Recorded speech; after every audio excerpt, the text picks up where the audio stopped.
The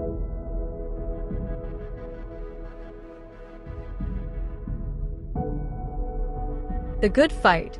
The Canadian Mac-Paps fought fascism in Spain.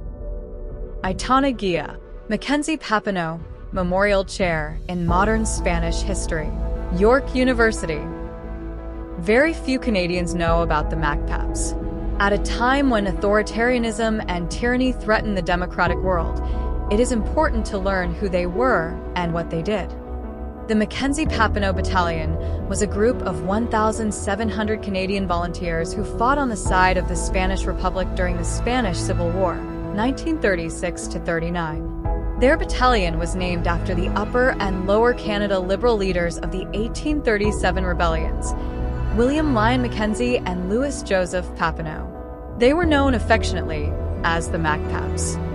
The Mac-Paps were a diverse bunch of young communists, left-wing, and unionist men.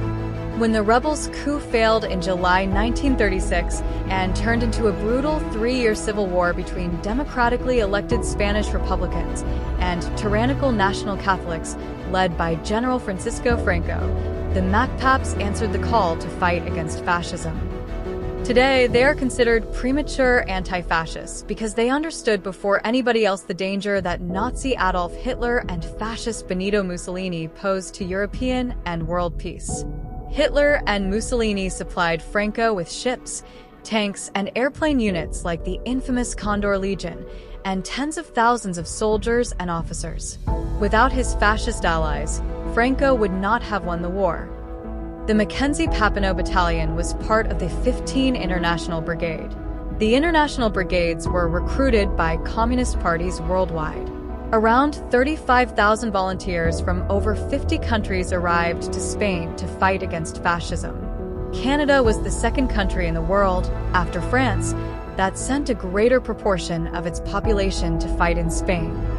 The International Brigades were used as shock troops and had a high casualty rate. But it was thanks to their military efforts and warrior spirit that Francoist troops were prevented from taking the capital, Madrid. The Mac-Paps fought in major campaigns, including the Fuentes de Ebro and Teruel in the Zaragoza Offensive in fall 1937, the retreats in March–April 1938, and the Battle of the Ebro River, a last push to save the Republic in the summer of 1938. Their commander was Edward Cecil Smith, a Toronto labor journalist, and their political commissar was Saul Wellman, a New York Union organizer. After the war, the surviving Mac-Paps faced many difficulties.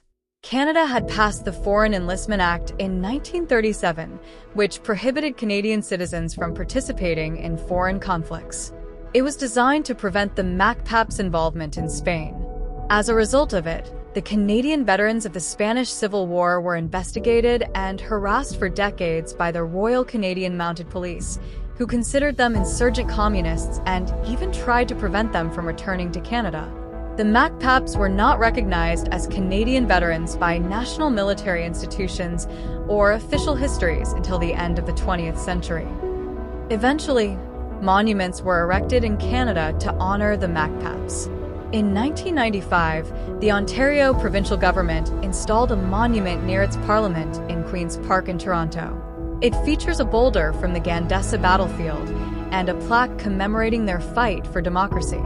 The federal government also installed a monument in Ottawa in 2001. There are other monuments in Victoria and Cumberland in British Columbia and a plaque in Winnipeg, Manitoba.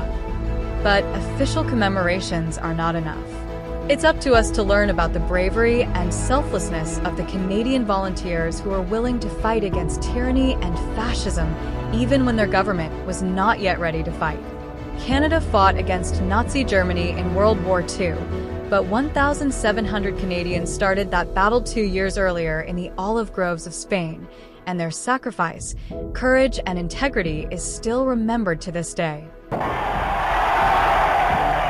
For the surviving members of the International Brigades, there was a farewell parade in Barcelona.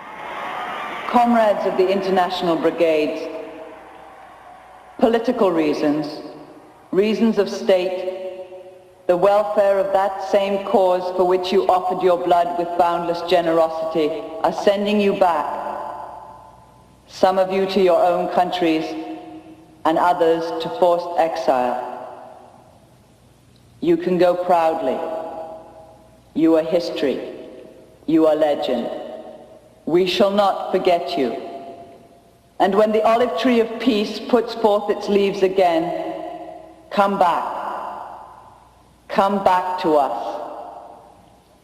Those of you who have no country will find one. Those of you who have to live deprived of friendship will find friends. And all of you will find the love and gratitude of the whole Spanish people who, now and in the future, will cry out with all their hearts, "Long live the heroes of the International Brigades."